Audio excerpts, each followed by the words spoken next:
ایک لفظ آپ لوگوں نے سنا ہوگا اتباع سنت، سنا جی کبھی کہ نہیں سنا؟ سنا ہے نا؟ اتباع سنت یہ کتنا بڑا عمل ہے، کتنی بڑی یہ بات ہے اتباع سنت، اتباع رسول اللہ صلی اللہ علیہ وسلم۔ اتباع سنت سے مراد کیا ہے؟ اتباع محمد رسول اللہ صلی اللہ علیہ وسلم۔ یہ کتنی بڑی بات ہے، آج اگر نبی بھی کوئی آ جائیں تو ان کو بھی اتباع محمد رسول اللہ کے سوا کوئی چارہ نہیں۔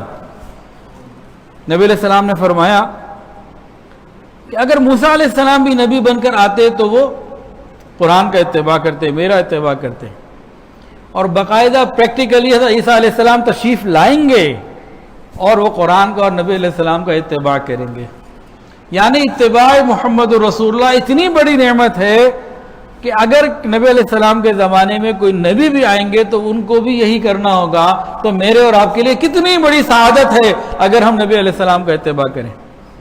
کتنی بڑی یہ نعمت ہے، یہ کوئی چوائس والی بات نہیں ہے، دل چاہے گا تو سنت پر عمل کر لیں گے، نہیں چاہے گا تو نہیں کریں گے۔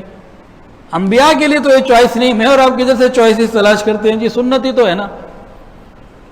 جب دل میں شیطان یہ وسوسہ ڈالے نا، اس کے بغیر بھی تو گزارا ہو سکتا ہے، سنت ہی تو ہے نا، کوئی فرض واجب تو نہیں، سنت ہی تو ہے نا، تو پتہ ہے اپنے نفس کو کیا جواب دیا کریں؟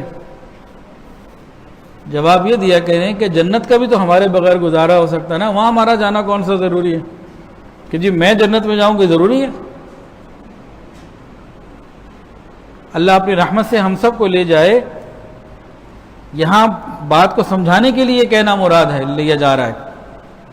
ہم کہتے ہیں نا سنت کون سا ضروری ہے، تو اس کا جواب بھئی ہمارا جنت میں جانا کون سا ضروری ہے، چلے جائیں گے جہنم میں۔ تو اتباع محمد رسول اللہ اتنی اہمیت کے حامل ہے کہ اگر موسیٰ علیہ السلام بھی آ جائیں اور عیسیٰ علیہ السلام آئیں گے، ان کو بھی نبی علیہ السلام ہی کی اتباع کرنی ہے۔ سبحان اللہ، کتنا عظیم درجہ ہے اتباع رسول اللہ صلی اللہ علیہ وسلم کا۔ اللہ مجھے اور آپ کو اس کی سمجھ عطا فرمائے۔ ویڈیو کے نیچے سبسکرائب کے بٹن پہ کلک کریں، بیل کے آئیکن پہ کلک کیجئے تاکہ ہر نئی ویڈیو کی نوٹیفیکیشن آپ کو مل جائے۔